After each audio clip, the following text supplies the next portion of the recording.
The grease on Caleb's knuckles hid the blood beneath it, but it couldn't hide the $3 million wire transfer sent to my dead father's debt collector. For 3 years, I thought I was married to a broke, quiet mechanic. Then the FBI raided our shop on 14th Street and dropped to their knees. The smell of engine oil and burnt coffee had been the background of my life for 912 days. It settled into the collar of my worn denim jacket. It clung to the cheap cotton sheets of our apartment above the garage at 412 West 14th Street. I sat on a squeaky metal stool in the corner of the shop, staring at the yellowed eviction notice taped to the glass office door. $5,400. That was the magic number standing between us and the street by the end of the month. Caleb was under a beaten-up 2008 Ford Focus, his boots protruding from the undercarriage. The slow, rhythmic clink of his wrench against metal was the only sound in the bay, regular as a heartbeat. "Caleb," my voice cracked slightly. I cleared my throat, crossing my arms tight against the chill, creeping off the concrete floor. "The landlord came by again while you were at the junkyard. He said if we don't have the rent by Friday, he's changing the padlocks." The wrenching stopped. A heavy beat of silence followed. Then, the creeper rolled out from beneath the chassis. He didn't look like a savior. He never did. Caleb was 32, built like an oak tree that had survived a few lightning strikes. With permanent dark grease smudges beneath his fingernails and a thin, faded scar that ran from the corner of his jaw down into his collarbone. He wiped his hands on a rag that had seen better decades. His gray eyes were flat, tired, and entirely unreadable. "I'll fix the transmission on Mrs. Higgins' sedan tonight," he said softly. His voice was always like that, a quiet, low gravel that barely carried over the street traffic outside. "That's $300 in labor. We'll pay him a piece. Keep him happy." $300 isn't going to stop him, Caleb," I whispered, feeling the familiar burning prickle behind my eyelids. My father's debt wasn't $300. It was $280,000. And when Arthur died, those men didn't care that he was 6 feet under. They made me sign the paper. He stood up, tall and slightly slouched, reaching out with a thumb to gently wipe a streak of dirt off my cheek. His skin was rough, calloused, but his touch was so careful it felt like he was afraid I'd break. "I know, Clara," he murmured. "I'm sorry I can't give you more." That was the line he always used. "I'm sorry I can't give you more." 3 years ago, when the loan sharks from the Moretti syndicate came to collect on my father's gambling debts, I had been weeks away from sleeping in my car. Caleb had been a quiet customer at the diner, where I worked 40 hours a week. He watched them corner me behind the dumpsters one rainy Tuesday night. He didn't fight them. He didn't pull a gun. He simply walked over, handed them $4,000 in crumpled $20 bills, his entire life savings, and offered to marry me so I could qualify for his late mother's low-income housing subsidy. He took my ruined life and tied it to his own broke existence. I spent 3 years believing he was just a broken, gentle man who felt sorry for a broken girl. The bell above the shop door chimed. I turned, expecting to see a customer wanting an oil change. Instead, 3 men stepped into the dim light of the garage. They didn't wear grease-stained overalls. They wore tailored charcoal suits that cost more than this entire garage, dark wool overcoats, and leather gloves. The man in the lead was older, with silver hair slicked back and a face lined like cracked granite. His name was Leo Rossi, a high-ranking lieutenant for the Valenti family, the crew that controlled every illegal loan, docks, and union from Brooklyn to Staten Island. My breath caught in my throat. I stood up so fast the stool scraped violently against the concrete. "Leo," I swallowed hard, stepping in front of Caleb instinctively. "I told you on the phone. I'm working double shifts at the diner. I'll have 4,000 for you by the 15. Leo didn't even look at me. His eyes were locked on Caleb. For a terrifying second, the air in the room thinned out. The city noise outside faded into a distant hum. Caleb stood perfectly still, his grease rag hanging limp in his right hand. He didn't dodge back. He didn't reach for a tool. He just watched Leo walk toward him. Leo stopped 3 feet away. He dropped his gaze to the oil-stained boots, then slowly raised it to Caleb's face.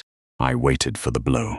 I waited for them to drag Caleb to the floor, to threaten to break his fingers the way they threatened my father. I threw my hand out, grabbing Caleb's arm. "Please," I pleaded, my voice trembling violently. "He has nothing to do with this. He's just a mechanic. Take me, leave him out of it." Leo Rossi raised a hand. He didn't punch Caleb.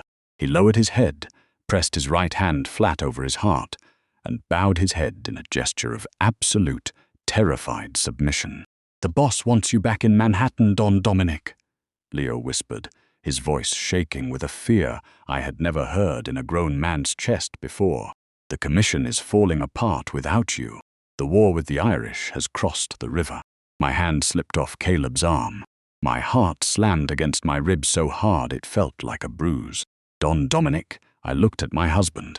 The slouched posture, the tired eyes, the passive mechanic who let the landlord yell at him over $60 in late fees, it all vanished. Caleb didn't flinch. He didn't look surprised. Slowly, deliberately, he dropped the grease rag onto the hood of the Ford Focus. He straightened his back, and in an instant, the small garage seemed to shrink around him. The air grew ice-cold. The quiet man I had shared a narrow bed with for 3 years looked at the powerful mob lieutenant as if he were a bug waiting to be crushed under his heel. "I told you 6 years ago, Leo," Caleb said. His voice wasn't gravelly anymore. It was sharp, cold, and heavy as iron. "Dominic Valenti is dead." "He can't be, sir," Leo said, his eyes darting nervously toward me for the first time. "Because the men who hurt your wife's father, they didn't know who she was married to. But someone found out today, and they're on their way here right now." The silence that followed felt like a physical weight pressing down on my lungs. I stared at Caleb. Dominic Valenti, the ghost of the New York underworld. The ruthless heir who had vanished 6 years ago after a bloody internal coup left his father dead and the city in flames. The news channels had talked about him for months. They said he was dead, drowned in the East River. He wasn't in the river. He was living in a $1,200 a month apartment above an auto shop, eating canned soup with me every night because we couldn't afford fresh meat. "You," my voice was barely a whisper. "You knew my father." Caleb didn't look at me. His profile was carved out of stone, cold and distant. "Clara, get upstairs." "Pack a bag." "No," I snapped, my fear suddenly morphing into a wave of nauseating fury. Tears burned my cheeks. "No. Who are you? Who have I been sleeping next to for 3 years? "Clara, do what I say," he barked. The command was so sharp, so authoritative, that my body moved before my brain could process it. I took 2 steps backward, my hands shaking uncontrollably, when the frosted glass of the front bay window suddenly shattered inward. The sound of automatic gunfire roared through the enclosed space, deafening and brutal. Instantly, Caleb was in motion. He didn't move like a mechanic. He moved like a predator. In a fraction of a second, he grabbed my waist, throwing his heavy frame over mine as he tackled me behind the thick steel frame of the hydraulic lift. Concrete dust erupted around us as bullets shredded the drywall and chipped the floor. Leo's men pulled weapons from beneath their overcoats, returning fire into the street. The metallic tang of gunpowder filled the air, thick and suffocating. Caleb held me pinned against the cold steel, his body a shield over mine. I was sobbing, my hands gripping his grease-stained shirt. I could feel the intense heat radiating from him, the rigid muscle, the pounding of his heart against my shoulder, fast, steady, totally devoid of panic. "Listen to me," he leaned down, his mouth right against my ear. His voice was terrifyingly calm against the backdrop of screams and shattering glass. "Stay down, don't look up, no matter what you hear." He reached behind his back, slipping his hand under the driver's seat of an old tractor frame parked next to the lift. When his hand came back, he was holding a black matte semi-automatic pistol. He clicked the safety off with a familiar, chilling ease. He stood up from behind the shield of the lift, stepping directly into the line of fire. I screamed, but the sound was swallowed by the noise. I squeezed my eyes shut, pressing my face against the oil-slicked floor, but I couldn't block out the sounds. 3 precise rhythmic shots. Thump, thump, thump. Not the wild, desperate spraying of the attackers, but calculated, lethal execution. Then came the heavy thud of bodies hitting the pavement outside. And then total silence. Only the heavy panting of Leo Rossi, who was bleeding from a graze on his shoulder, broke the quiet. "Get up, Clara," Caleb's voice came from above me. I pushed myself up on trembling arms, my knees feeling like water. I looked at the doorway. 2 men in tactical gear lay motionless across the threshold, pools of deep red spreading beneath them onto the sidewalk. Caleb stood over them, lowering the weapon. He turned back to look at me. The grease on his hands was mixed with fresh crimson spray across his right cheekbone. "They know this location," Caleb said, his voice entirely flat. "The debt your father owed. It was never about money, Clara. Arthur didn't lose that money at a table. He was paid to give them your hand." My breath hitched. "What?" "Your father sold you to the Morettis 3 years ago as part of a peace treaty," Caleb said, stepping closer to me, though he kept his gun held low at his side.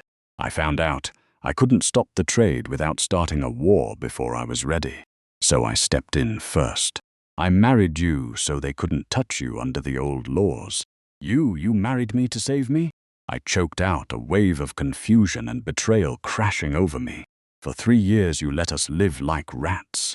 You let me work myself to the bone. You sat there while I cried over rent money, because as long as you were the miserable wife of a pathetic, broke mechanic, you were safe." Caleb yelled, his composure cracking for a single, desperate second. A raw, wounded agony flashed in his grey eyes before he locked it away. "As long as the world thought I was nobody, no one looked at you. If I spent money, if I used my power, they would have traced it to you and killed you in your sleep." He reached out to touch my arm, but I flinched away, taking a step back toward the office door. "Don't touch me," I sobbed. Before he could speak, a small, weak voice piped up from the far-back storage room, a room that was supposed to be locked. "Dominic," we both turned. Stepping out from behind a stack of old tires was a little girl, no older than 7, wearing a hospital gown and a thin denim jacket that was far too big for her. She had a faded yellow ribbon tied around her thin wrist, and her face was pale, sunken, and exhausted. My heart dropped. I knew her. She was Lily, the daughter of Sarah, the young widow who worked the night shift with me at the diner. Caleb's entire posture shattered. The ruthless Don Dominic vanished. His mouth fell open, his eyes widening in sheer, unadulterated terror. A terror far greater than when the bullets were flying. "Lily," Caleb whispered, taking a step back. "What are you doing here? Where is your mother?" The little girl took a trembling step forward, holding out a small, blood-soaked envelope toward Caleb. "Mommy told me to run here if the men in the dark vans came to our house." Lily whimpered, her tiny voice breaking the eerie silence of the garage. She said to give you this. She said you promised to protect us if the truth ever came out." I stared at the little girl, then at Caleb, the ground sliding out from under my feet once again. Caleb took the envelope with shaking hands. He opened it, pulling out a single sheet of paper and an old, faded photograph. I caught a glimpse of it over his shoulder. It was a photo of Caleb from years ago, standing next to a smiling woman, holding a newborn baby. "She's not Sarah's daughter, Clara," Caleb said, his voice barely a breath as tears finally welled in his cold grey eyes, threatening to spill over the soot and blood on his face. "She's mine." The revelation didn't hit me like a sudden blow. It felt more like a slow, freezing numbness that crawled up my spine until my heart simply forgot how to beat. I looked at the little girl standing by the tire rack. Her small sneakers were caked in dried grey mud, her oversized jacket sleeves swallowing her hands. Then I looked at Caleb, or Dominic, or whatever ghost was currently occupying his skin. The terrifying predator who had just dropped 2 men in cold blood was gone. In his place stood a man completely paralyzed by a piece of paper. Yours? The word felt entirely foreign in my mouth. Caleb, what is she talking about? He didn't look at me. His eyes were glued to the photograph in his trembling hand. A single tear cut a clean path through the grease, and crimson spray on his right cheekbone, dripping onto the concrete floor. Her mother wasn't Sarah, Caleb whispered, his voice cracking into a ragged, broken timbre I had never heard before. Her mother was Mia, my first wife. Your wife, I repeated, a bitter laugh bubbling up in my throat before dying instantly. You told me you were alone. You told me your family died in a fire in Chicago before you moved to New York. I lied, he said, finally raising his eyes to meet mine. The absolute naked vulnerability in his gaze made me step back. I had to lie to everyone, Clara, especially to you. 6 years ago, when the coup happened, my father was executed in our own dining room in Long Island. Mia was 8 months pregnant with Lily. They tried to kill her, too. I got her out, hid her in a private medical facility under a fake name, and staged my own death. But the injuries she took during the escape, she never fully recovered. She died 18 months later. He looked back at the little girl, his chest heaving under his stained denim shirt. Sarah didn't find Lily in an orphanage. Sarah was my sister's closest friend. She agreed to raise Lily as her own right here in the neighborhood, so I could watch over her from a distance, without the Valenti family ever realizing she existed. If they knew I had an heir, a daughter, she would have been a target before she could even walk. Lily took another step forward, her tiny hospital socks slipping slightly on the slick concrete. She didn't look at the dead bodies near the door. She didn't look at the gun, still loosely clutched in Caleb's right hand. Her eyes were fixed entirely on his face. Dominic, she whimpered, using the name I had never heard spoken aloud in our home. The bad men. They took Mommy Sarah. They said you have something that belongs to them. They said if you don't bring it to the warehouse on Pier 42 by midnight, they're going to make Mommy stop breathing. Leo Rossi stepped forward, clutching his bleeding shoulder, his face pale. Don Dominic, it's the Moretti crew. They didn't just find out about your wife, Clara. They found the medical records from the clinic in upstate New York. They know about the girl. They know everything. My mind was spinning, a chaotic whirlwind of betrayal, terror, and a sickening sense of clarity. For 3 years, I thought we were fighting the world together. I thought our late-night talks over cheap ramen, our shared anxiety over the monthly utilities, and the quiet moments when he would hold me during my panic attacks were the foundation of a real, albeit impoverished, life. It was all an elaborate, carefully constructed theater. I wasn't his partner. I was his camouflage. You used me, I whispered, the realization cutting deeper than any bullet ever could. The tears finally spilled over my eyelashes, hot and furious. You didn't marry me to save me from my father's debts, Caleb. You married a broke, loud, noticeable girl, so the neighborhood would look at us, and never look at the quiet single mother and her sick child, living 3 blocks away on Greenwich Street. Caleb flinched as if I had struck him across the mouth. He took a step toward me, dropping his gun to the floor with a heavy metallic clatter. Clara, no, it started that way. I swear to God it started as a tactical move. But I fell in love with you. Every single day of these 3 years it was real. I wanted the mechanic's life because it had you in it. Don't lie to me anymore, I screamed, my voice echoing off the corrugated metal ceiling of the garage. Look around you. There are dead men on our floor. You are a monster, and you dragged me into your cage. A sudden, sharp, mechanical whine cut through my tirade. Leo Rossi's head snapped toward the street. Sir, we have to move. The police will be here in less than 4 minutes. The gunfire was too loud. Caleb didn't hesitate. The broken father vanished, replaced once more by the calculating strategist. He scooped Lily up into his massive arms, tucking her small head securely against his shoulder. She buried her face in his neck, her tiny fingers gripping his collar. Leo, take my truck. Drive Clara to the safe house on 87th and Lexington. "Do not stop for anyone," Caleb commanded, his voice ringing with absolute authority. "What about you, boss?" Leo asked, pulling a clean handkerchief from his pocket to tie around his wounded shoulder. "I'm going to Pier 42, Caleb said, his eyes darkening into something ancient and lethal. "I'm going to finish this." "No," I said, stepping between him and the exit, my hands balled into fists.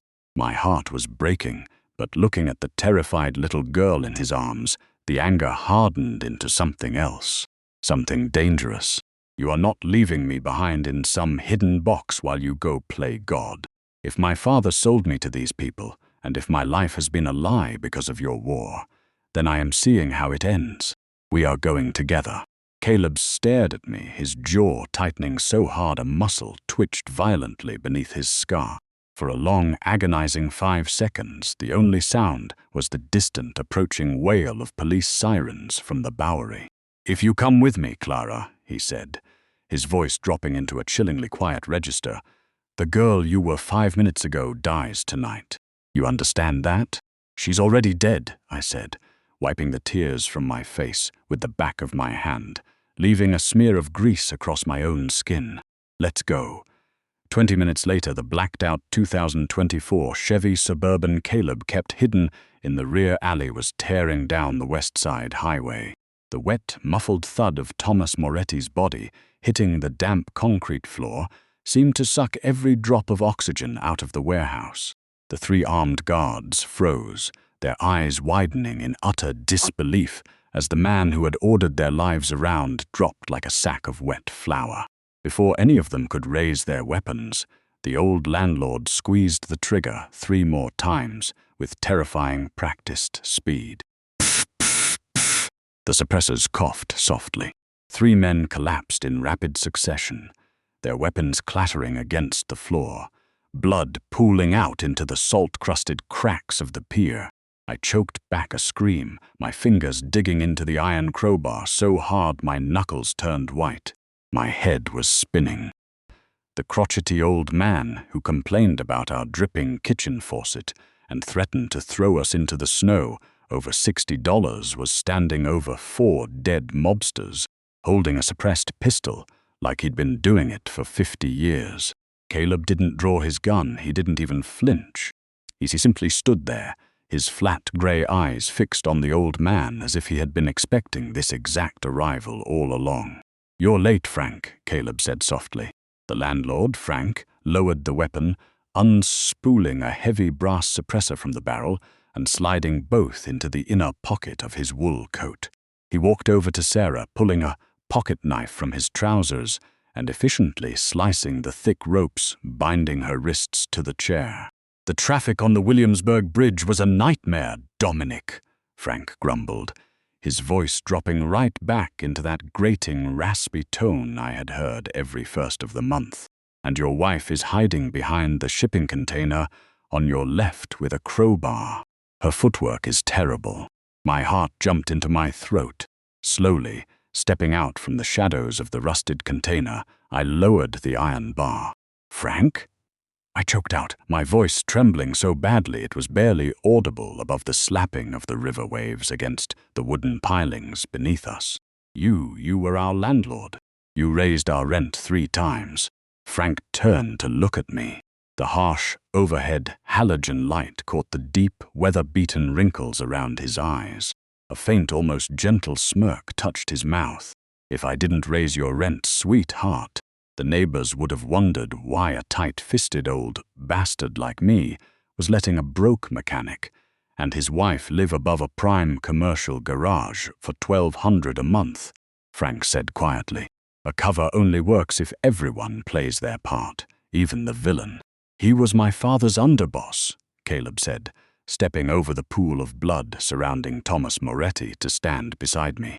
"He didn't touch me this time, respecting the physical boundary I had drawn hours ago, but his presence was a heavy, warm shield against the freezing drafts of the warehouse. When my father was murdered 6 years ago, Frank was the only one who didn't sell his loyalty to the highest bidder. He helped me fake my death. He bought the building on 14th Street through a shell company in Delaware. He's been standing guard over us, over Lily. Since day one. I stared between the two of them, the web of lies unspooling so fast I felt entirely weightless.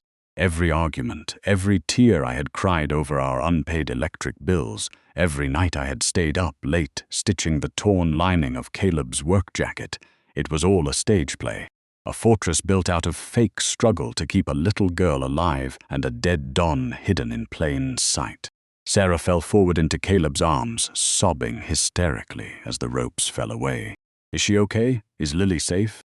"She's in the Suburban, Sarah," Caleb whispered, his rough hand gently cradling the back of her head. "She's safe. It's over."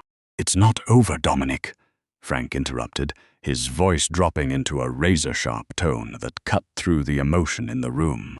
He reached into his coat again, but instead of another gun, he pulled out a heavy, leather-bound ledger and a silver flash drive, tossing them onto the wooden table near Sarah's chair. Thomas was working with someone higher up. He didn't find the medical records in upstate New York by accident. Someone inside your father's old inner circle leaked Lily's existence to him 3 days ago. Caleb's jaw tightened, the scar on his neck pulling taut. "Who? Look at the ledger," Frank said grimly. "The wire transfers don't lie." Caleb stepped over to the table, picking up the leather book. I stepped closer, unable to stop myself, peering over his shoulder into the dim light. Pages of handwritten bank accounts, dummy corporations, and offshore transfers filled the ledger in precise, neat calligraphy. Caleb flipped through the pages, his eyes darting across the numbers until he stopped at an entry dated 3 years ago, the exact week we were married. Transfer $280,000. Payee, Arthur Miller. Account holder, Dominic Valenti. My breath caught in my chest. "Arthur, that was my father." "I know," Caleb said softly. You didn't just pay off his debt," I whispered, the words tasting like lead on my tongue. "You paid him $280,000. "I paid him to leave the country, Clara," Caleb said, his voice raw with a pain that hit harder than any bullet. "Your father didn't lose that money at a poker table. He was selling information about my father's loyalists to the Moretti family. He was a traitor to both sides. He used your name as collateral because he knew I wouldn't let the Morettis take you. He dragged you into his dirt, used your innocence as a shield, and squeezed me for every dollar I had saved in my private accounts just to buy his ticket out of New York. The final piece of the puzzle slammed into place, shattering whatever remaining illusions I had about my life. My father wasn't a tragic victim of a gambling addiction who died a broken man. He was a rat who had sold his own daughter to the highest bidder, using my fear to extort the very man who was trying to protect me. He didn't die of a heart attack in Florida, did he?" I asked, looking up into Caleb's eyes. Caleb looked away. "No, Frank killed him," I stated, the realization settling cold and heavy in my gut. Frank didn't deny it. He just pulled a fresh cigarette from his pocket, snapping a silver Zippo open with a sharp click. "He came back to the city 3 months ago, Clara. He was trying to sell Lily's location to Thomas. A man who sells his own daughter is a scoundrel. A man who sells a 7-year-old child to a death squad is a dead man." In about 80 words. Wrap the emotional arc, deliver a powerful closing line, and include the natural call to action. Start with the label "Cite" on its own line. In a world built on blood and illusion, the hardest truth wasn't who Caleb really was, but how far he was willing to go to save a woman whose very existence was a lie. True love doesn't wash off like grease. It stains the soul forever. If this story touched your heart, please hit that like button, share this video with someone who loves a deep, gritty romance, and subscribe for more stories that break the mold.